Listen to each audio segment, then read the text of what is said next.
trouver une adresse d'urbex? C'est une question que vous êtes nombreux à poser sur les réseaux sociaux, question qui est souvent mal accueillie des autres urbexeurs dans un souci de préserver les spots d'urbex des casseurs. Mais dans cette vidéo, je vais vous donner 5 conseils pour trouver vous-même votre première adresse d'urbex.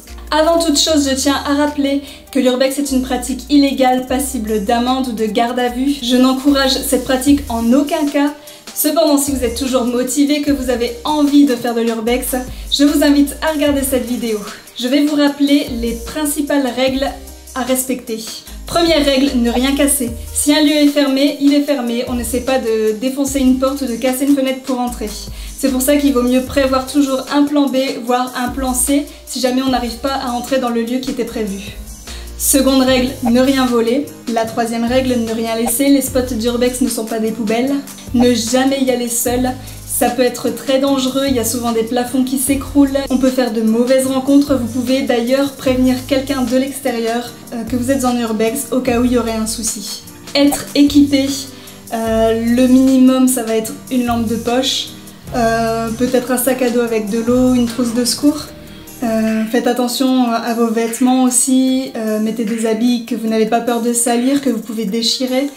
Peut-être que je ferai une vidéo sur l'équipement d'urbex, dites-moi si ça vous intéresse. Être discret, c'est une règle que je n'ai pas toujours respectée. Et la dernière règle, garder les spots secrets, toujours dans un souci de préserver les spots des casseurs.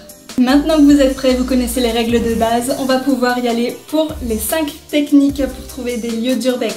Première technique, jouer les enquêteurs. Vous allez choisir un spot.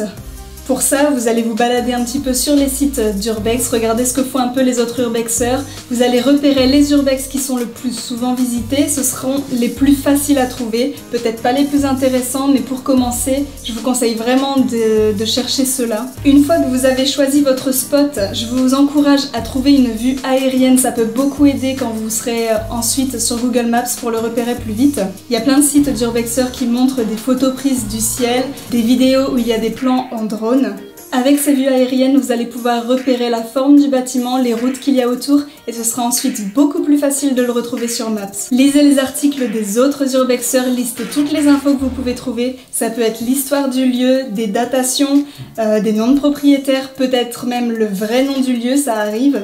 Vous allez pouvoir savoir aussi dans quel pays il se trouve et surtout la région, c'est très important de trouver la région. Ensuite, vous allez pouvoir observer un petit peu les photos qui ont été prises dans ce lieu, les vidéos qui ont été tournées là-bas. Il va falloir être très attentif aux moindres détails. Vous pourrez par exemple repérer des panneaux, des affiches. Ça m'est déjà arrivé sur des photos d'un spot de repérer des affiches d'un événement qui se produisait dans la ville et j'ai pu retrouver le spot grâce à ça. Peut-être que vous verrez aussi en arrière-plan des monuments. Par exemple, sur une vidéo, j'avais vu le clocher d'une église en arrière-plan et ça fait partie des gros indices qui m'ont permis de retrouver cette adresse. Une fois que vous avez tous vos indices, vous allez pouvoir refaire une recherche Google. Peut-être que vous allez tomber sur le vrai nom du lieu et à ce moment-là, ce sera très facile de le retrouver. Une fois que vous pensez que vous avez assez d'indices pour votre recherche, direction Google Maps. Alors c'est une technique qui peut prendre plusieurs heures, il faut être très patient, peut-être même que vous allez chercher un lieu pendant des heures sans jamais le trouver. Mais c'est la technique qui est, je pense, la plus utilisée et celle que j'utilise personnellement. Après, il n'y a pas de vraie technique, peut-être que vous allez développer la vôtre, mais je vous encourage à commencer comme ça. Deuxième technique, créer des relations. Avec les réseaux sociaux, vous allez pouvoir rencontrer d'autres urbexeurs, essayer de discuter avec eux. Peut-être que vous arriverez à organiser une sortie urbex avec des gens plus expérimentés qui pourront par la suite vous donner des conseils, peut-être même vous donner des adresses. En général, c'est une technique qu'on peut utiliser quand on a effectué un premier urbex. Il vaut mieux d'abord trouver votre première adresse vous-même pour que les autres urbexeurs voient que vous êtes sérieux, qu'on peut vous faire confiance et ensuite vous pourrez discuter avec eux, faire des échanges. Troisième technique, promenez-vous. Sortez, ouvrez les yeux, peut-être que vous allez voir des bâtiments devant lesquels vous passez tous les jours et vous ne vous êtes jamais aperçu qu'il était abandonné. Ça m'est arrivé avec 2 maisons, il y en a une au bout de ma rue, il y en a une qui est dans une rue presque à côté.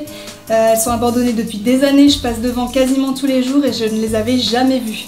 Je ferai peut-être une vidéo sur l'une des maisons parce que c'est un urbex qui ne s'est pas passé comme prévu. Si ça vous intéresse d'avoir une vidéo sur les urbex qui ont mal tourné, dites-le moi dans les commentaires.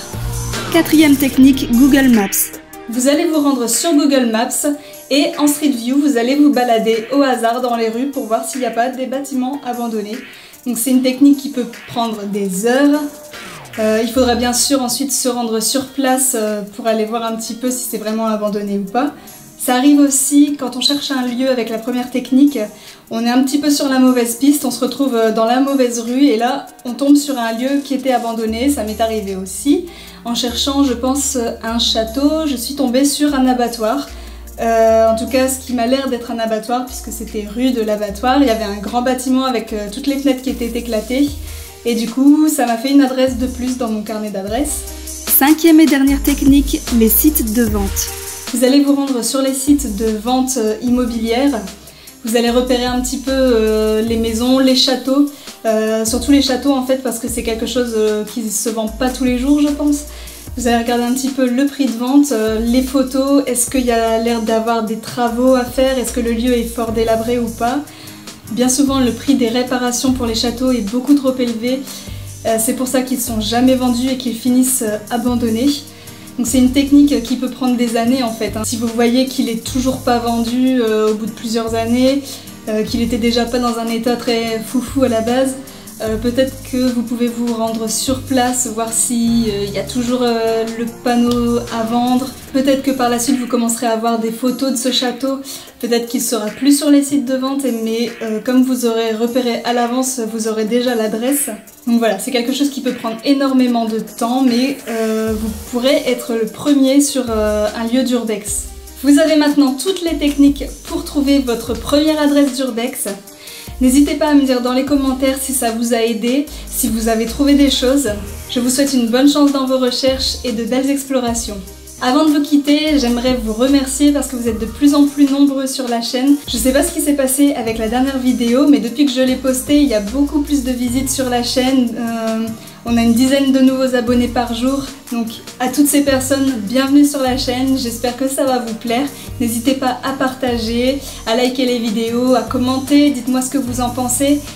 N'hésitez pas aussi à donner des conseils sur le montage, sur le son, sur les lumières, sur l'image. J'ai vraiment envie d'améliorer la qualité des vidéos. J'aimerais aussi vous parler de l'avenir de la chaîne. J'aimerais par la suite proposer un contenu un petit peu diversifié. Pourquoi pas des enquêtes paranormales parce que c'est quelque chose qui me passionne beaucoup. C'est déjà le petit cadeau. J'aimerais aussi vous emmener sur des lieux un petit peu magiques, légendaires, mythiques. Dites-moi si ça vous intéresse ce genre de choses. Un petit peu comme les lieux qu'on pourrait trouver en Bretagne, la forêt de Brocéliande, les cromlechs, les dolmens. Dites-moi si ça vous intéresse. Encore merci à tous les nouveaux abonnés, bienvenue sur la chaîne et on se retrouve bientôt j'espère pour de nouvelles vidéos. Salut! Question qui est souvent mal accueillie d'autres. On y va pour les 5 techniques d'urbex. Si vous êtes les spots, je vais vous rappeler, si toutefois vous souhaitez quand même vous lancer, si toutefois ne rien casser, qu'on sache à peu près, non, ne cherchez pas, c'est... Mais dans un premier lieu, je peux vous conseiller... Non, je vais pas dire ça. Des... au chat... Oh mais putain, ça me saoule, je sais pas parler moi. La troisième... toujours dans un souci... Et...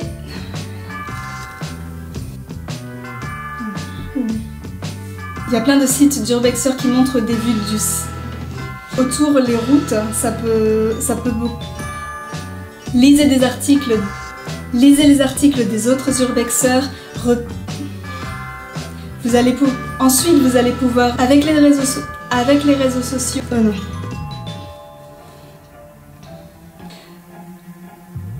Les vidéos dans le recherche, ça m'est déjà arrivé. Ça m'est déjà arrivé sur... Il y a un direction Google Maps. Une fois que vous pensez avoir assez d'indices pour... J'ai une adresse que j'ai trouvée par exemple grâce à un J'ai une adresse que j'ai trouvée sur une vidéo. Par exemple sur une vidéo de technique...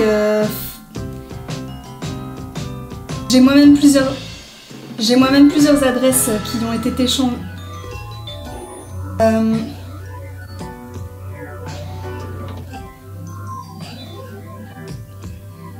J'ai moi-même plusieurs adresses qui m'ont été échangées.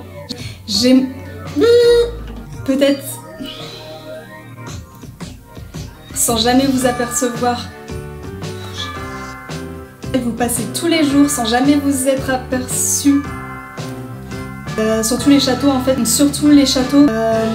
Souvent les châteaux sont dans les châteaux. Du coup... Donc n'hésitez pas de me donner... Je veux de l'urbex pour...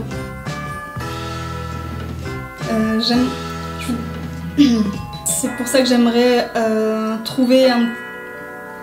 Du coup j'aimerais essayer de trouver des lieux qui n'ont pas encore été... Été quoi? Donc je récapitule les propositions... Mais merde, faut que je coupe.